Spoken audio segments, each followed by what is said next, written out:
এবার ঠান্ডা মাথায় আখিও তিশাকে খুব সুন্দর করে একটি বাঁশ দিয়ে দিল। আখি তার ফেসবুক আইডিতে একটি পোস্ট করেছে, আমি আসলেই বুঝি না ছবি ভিডিও করতে গেলে কেন জানি সব সময় আমার পায়ের ধারে টিস্যু পেপার পড়ে থাকে। আর এই পোস্টটির কমেন্টে অনেকেই কমেন্ট করেছে এবার আখি নাকি তিশাকে সঠিক জবাব দিয়েছে, ঠান্ডা মাথায় খুব ভালোভাবেই বাঁশ দিয়েছে। কারণ এই তিশা অনেক বেশি বাড়াবাড়ি করে আখিকে নিয়ে।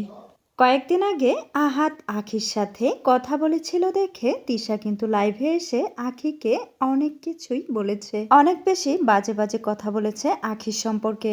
তিশা লাইভে এসে এই কথাগুলো বলেছিল যে স্বামীর সঙ্গে তোর ডিভোর্স হয়ে গিয়েছে, যাকে তুই দেখতে পারিস না তার সাথে কেন কথা বলিস। 200 দিনের মধ্যে দ্বন্দ্ব কিন্তু সবসময় লেগেই আছে। একজন আরেকজনকে খোঁচা মেরে কথা বলেই যাচ্ছে একের পর এক পোস্ট দিয়ে। তিশা যেমন আখিকে একদমই পছন্দ করতে পারে না, তেমনি আখিও কিন্তু তিশাকে একদমই দেখতে পারে না।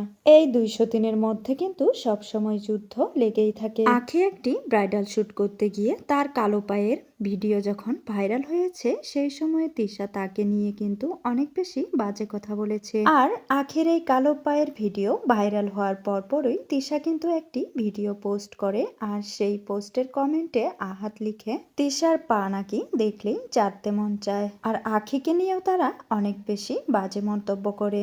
আর এই পোস্টগুলো দেওয়ার পরই আখি এই পোস্টটি করে, আমার পায়ের ধারে সবসময় টিস্যু পেপার পড়ে থাকে। আর এই পোস্টের কমেন্টেই দর্শকরা কিন্তু অনেক বেশি কমেন্ট করে যে আখি নাকি এবার উচিত জবাব দিয়েছে, কারণ সবসময় বাঁশ আখিকেই খেতে হয়, আর এবারও নাকি সে ঠিক কাজটাই করেছে, তিশাকে সঠিক বাঁশটা দিয়েছে। তো ভিউয়ার্স, 200 দিনের দ্বন্দ্ব নিয়ে আপনাদের যদি কোনো মন্তব্য থাকে তাহলে অবশ্যই কমেন্টে জানাবেন।